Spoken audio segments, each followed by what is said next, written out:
I sat on my porch this morning, watching the fog lift off the trees, and it hit me.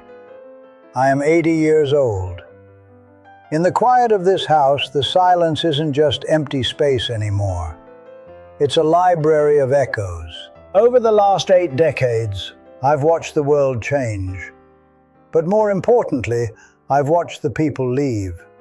Parents, siblings, my oldest friends, and the person I thought would be holding my hand until the very last second.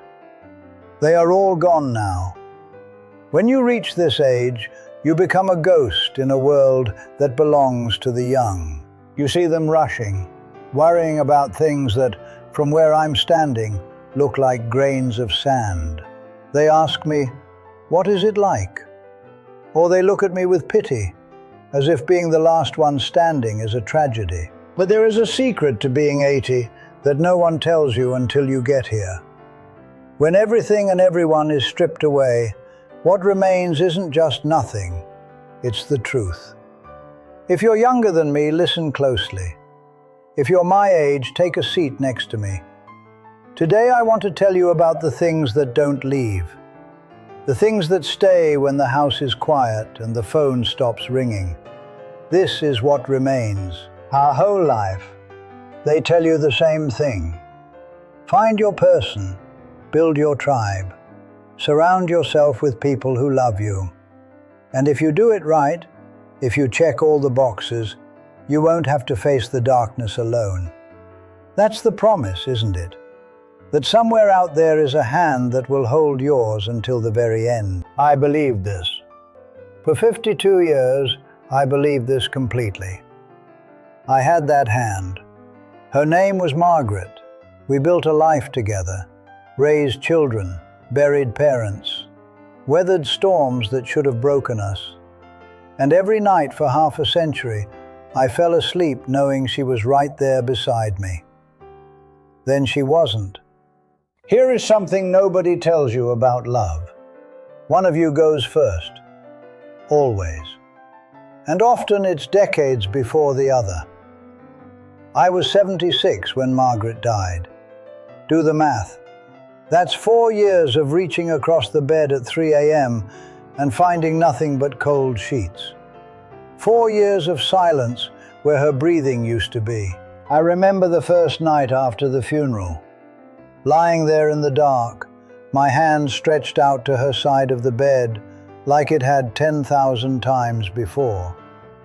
And the shock, the absolute shock, that all that love, all those years, all those promises couldn't follow me into this moment. The people who love you most, they can't follow you into the dark. That's not a failure of love. That's just the truth about being human. After Margaret passed, everyone told me the same thing. Give it time. Grief passes. You'll adjust. So I waited. Weeks turned into months. Months stretched into a year. The sharp pain dulled, yes, but something else remained. Something I wasn't prepared for. The silence. Not just the absence of her voice. The absence of anyone. The phone stopped ringing. The kids had their own lives. Friends my age were disappearing one by one. And I was left in this house with nothing but the sound of my own footsteps. I remember the exact moment it hit me. A Tuesday afternoon. I was sitting at the kitchen table. No television, no radio.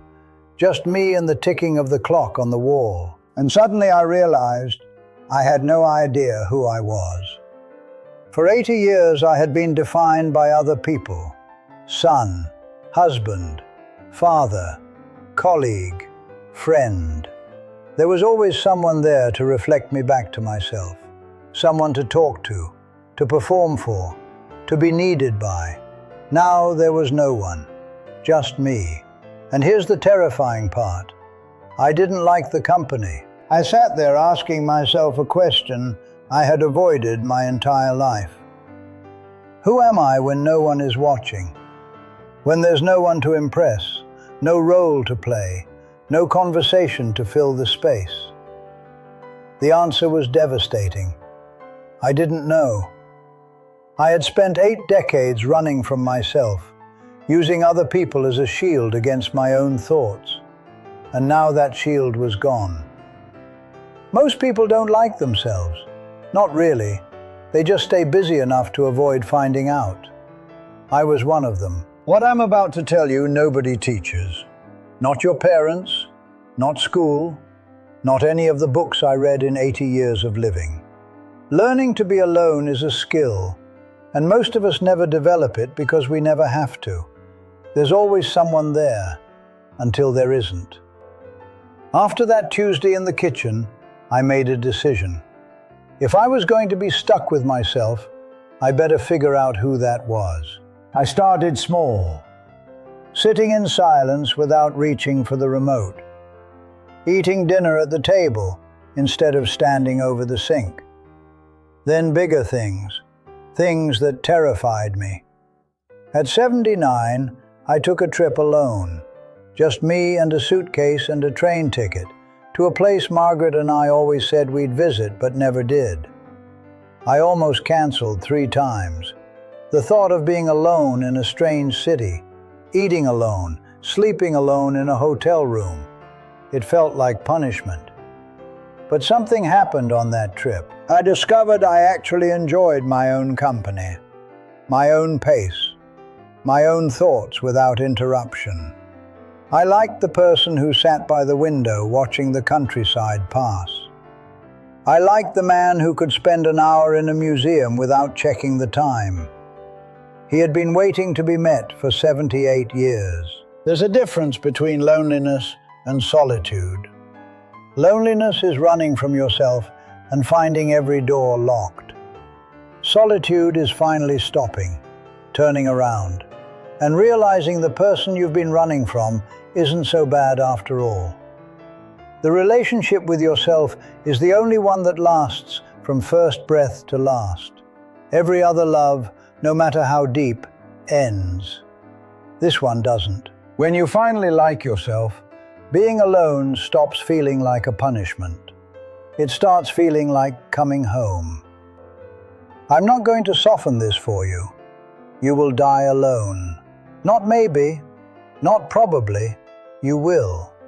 Even if someone is holding your hand in that final moment, the crossing itself is yours alone. No one can come with you.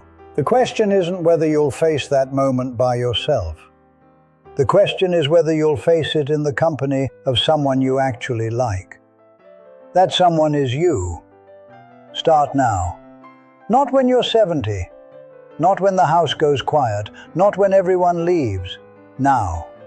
While you still have people around you, learn to be alone on purpose. Take yourself to dinner. Travel somewhere by yourself. Sit in silence without reaching for your phone. Become someone you find interesting. Someone you want to spend time with. Ask yourself honestly, if I had to spend eternity with me, would I want to? Here's the gift nobody tells you about. When you finally like yourself, you stop needing other people to fill the emptiness. And when you stop needing them, something beautiful happens. The people who stay, they're not there because you're clinging. They're there because they choose to be. That's pure. That's real. Stop using others as escape hatches from your own mind. That escape hatch closes eventually, for all of us. The house is quiet now, but I'm not lonely anymore, because I finally learned to like the person I'm stuck with. I just wish I hadn't waited until everyone left to figure that out. You still have time. Use it.